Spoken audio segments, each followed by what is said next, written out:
એશિયાની સૌથી મોટી બનાસ ડેરીના નવા નિયામક મંડળની 10 ઓક્ટોબરે ચૂંટણી યોજાવાની છે ત્યારે 16 ડિરેક્ટરોની ચૂંટણી માટે આજે ફોર્મ ભરવાનો અંતિમ દિવસ હતો। રાધનપુર બેઠકથી વિધાનસભાના અધ્યક્ષ શંકરભાઈ ચૌધરી, થરાદ બેઠક પરથી પૂર્વ સાંસદ બરપતભાઈ પટેલ સહિત 7 ઉમેદવારો બિનહરીફ થયા। અમીરગઢ બેઠક પરથી વાઇસ ચેરમેન ભાવાભાઈ રબારી, સુઈગામ બેઠક પરથી વર્તમાન ડિરેક્ટર મૂળજીભાઈ પટેલ બિનહરીફ થયા છે।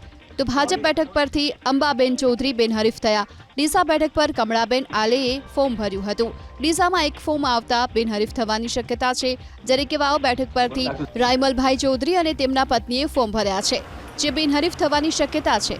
લાખણી બેઠક પર વર્તમાન ડિરેક્ટર ધુડાભાઈ પટેલ અને લાખણી માર્કેટયાર્ડના પૂર્વ ચેરમેન તેજાભાઈ ભુરિયાએ ફોર્મ ભર્યું। બંને ઉમેદવારો શંકરભાઈના સમર્થકો છે અને આ બેઠક બિનહરીફ થાય તેવી શક્યતા છે।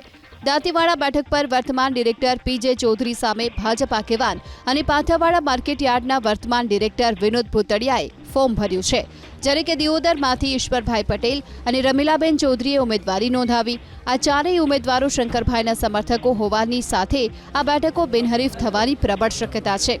દાંતા બેઠક પર દિનેશસિંહ બારડ અને જવાનજી ઠાકોરે ફોર્મ ભર્યું।